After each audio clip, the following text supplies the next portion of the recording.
that viewed her. Good morning, my name is Gabeski. This is Norilski. And today, ski, we're going to get a coffee. Big news, big day, action packed. What do you reckon, love? Keen as bean. Remember that thing I was going to do that was called... There's a story behind the t-shirt. Well, wearing another t-shirt, Lamb of God, Ramaga. And the story behind this t-shirt, bought it around when they released their Wrath album. And Narelle and I were still in our early stages of dating. Things weren't going too well. When I went to the gig, I couldn't even concentrate on the band because all I could think about was Narelle breaking my heart. So there you go, 2 out of 2. 2 out of 2 story behind the band t-shirts involve women ruining the band experience. I think it's a little ridiculous that you blame other people for your reaction to the situation. None of the problems in my life are ever my fault. Always lying to me.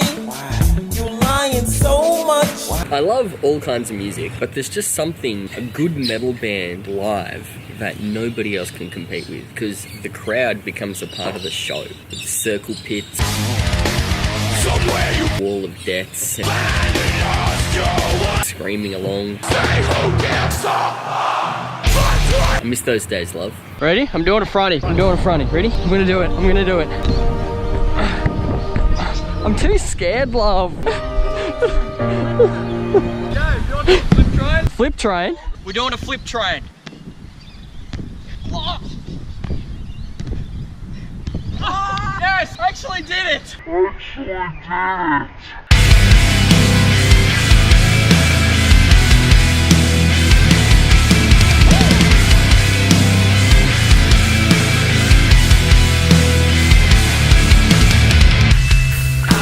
Syrup sandwiches and crime allowances. Finesse a fella with some kind of fist, but now I'm counting this. Parmesan with my account. You know, one thing I've noticed since moving to Pambula Beach is how little people actually live here. Even though there's lots of big, beautiful houses, walking around you'll find most of them are holiday rentals that stay empty for the majority of the years. At seasons like this, really there's not that many people around here. We are back home. Couple updates on the house. We've already got our internet and Foxtel installed. And we also have an inside toilet. So the two essentials for Hutchinson living are fulfilled. Can you please explain to the vlog what's happening? Okay, so we're going to meet with another photographer, videographer that lives in the local area to see how we can work together. It's just a little networking meet and greet at Dulcie's. It's getting colder by the second. I started off the day in a t-shirt, then adopted the jumper, now I'm in the full-blown jacket, and the jacket smells. If any fashion brands want to sponsor me, I'm in desperate need. I lose all my clothes all the time, so I've got nothing to wear.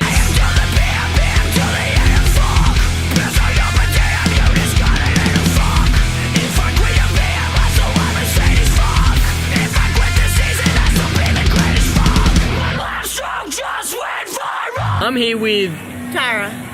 We're here at Dulcie's, as you know. When I arrived here today, my initial thought was, I just thought, man, I forgot how awesome this place was. And I just wanted to ask Tara, what's the culture like on the inside of Dulcie's? And what's the vision like? Do you know the history of Dulcie's and why we're here? No, I don't. Dulcie was like a main Merimbula presence quite a few years ago. Dulcie raised 9 children in this home right here. Oh, wow. Yeah. So Dulcie is a person? Dulcie is a person. She was quite Merimbula famous, as we call it. She was like a staple of the community. Her husband was quite entwined with the community as well. So when the house came on the market, instead of it being bulldozed and turned into another unit block, they turned it into like a bar and like turned it into a little scene and like made it a little iconic place for people to go and pay homage to someone that had served the community so well. Yeah. And how long have you worked here? I only came here December last year. I moved from Sydney. I'd never been to Merimbula before, and I drove here and I found it beautiful and packed my life and my shitty car up to the brim and moved here within 2 weeks and camped in someone's backyard until I found a property. I lived in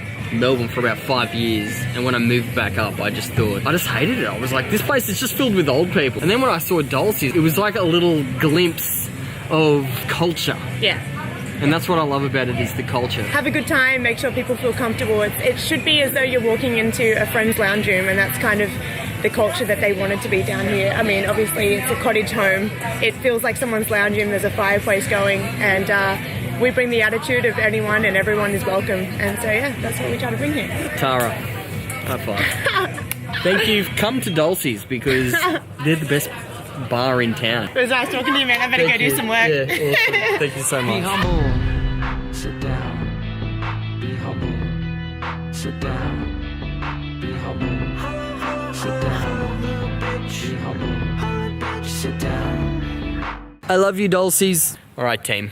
Here's the verdict. Verdict number 1 is that I just called you team. Verdict number 2 is that I want a name for you guys. I want to incorporate you guys more into this whole Gabeski and Hutch vibe. Verdict number 3 is that we're at the hospital because Josh has a broken nose.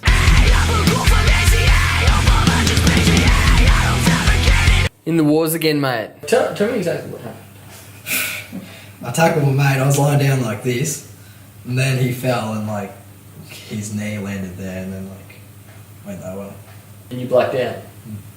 And it was all over. He's in the wars so much, honestly, I'm surprised we haven't had a call from Fax. Oh, thanks for your help. No worries. Okay, well, good luck. Cheers. Josh seems to be okay. We're taking him home. If there's any extra issues, we'll take him to the hospital tomorrow morning. Until next time, be you. Sit down. Be humble. Sit down. Be humble. Sit down.